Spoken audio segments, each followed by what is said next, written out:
I'm walking down St. Catherine Street in Montreal. It's July.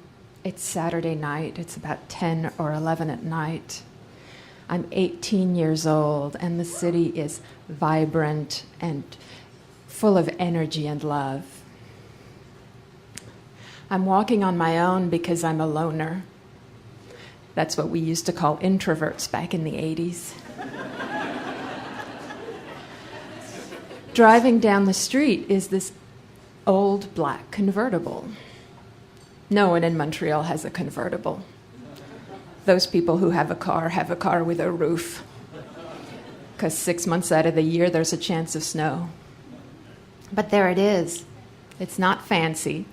It's probably a Pontiac or a Buick from the 70s, but it's a retro old black convertible coming down St. Catherine Street. And it looks amazing. And driving it, no shit, is Christian. Christian goes to my school. He's French-speaking, but we go to an English school, so he's a bit of an outsider. I think he's hot, though, with his dark, wavy hair and his black leather jacket. He's quiet. He doesn't have a reputation with the girls. That just makes him mysterious. I'm feeling bold. Christian! I shout. He sees me and he slams on the brakes.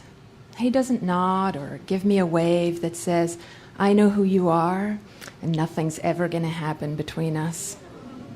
No, he brakes his black convertible in the middle of St. Catherine Street for me, the loner nerd that's never even kissed a boy. I have been kissed by a boy once, Dougie. I was leaving a party, and damn if Dougie doesn't just lean in and stick his tongue in my mouth. I'm thinking that's kind of fun, and I'd like to try it again sometime. But not now, and not with Dougie. Dougie's handsome, but Dougie would fuck the dog. And I'm willing to set my sights just a little bit higher. I look at Christian in the car. I'm going with it. I step into the street and I walk right past him. I put my hands on the top of the back door, and with one leap, I hop into the back seat of the car. I don't trip. It's fucking graceful. It's the move I was meant to execute my whole entire life. I slip into the front seat next to Christian, and we're both grinning. Truth is, I don't know Christian that well. We're both loners, which really just means we're a little shy and awkward around other people. But that's over now. It's just the two of us, and it's easy and effortless and perfect, and we know this is gonna happen. He looks at me and he says, where do you want to go? Where do I want to go? Anywhere? Everywhere? Fuck. But I play it cool.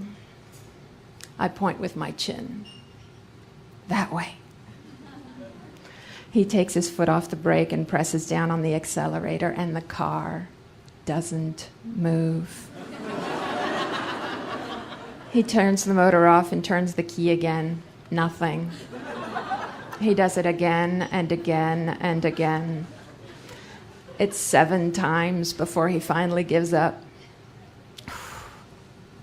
His head hangs a little. He puts the car in neutral, opens the door, and gets out of the car. I know where this is going. I get into the driver's seat while he goes towards the back and starts to push the car. I steer us into the first parking spot. He comes back around, and the joy in his face is gone. And I get out, and he says, I have to find a payphone so I can call the tow truck.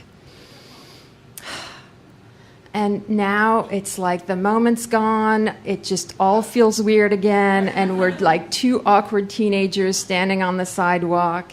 He doesn't ask me to wait. I don't offer to stay.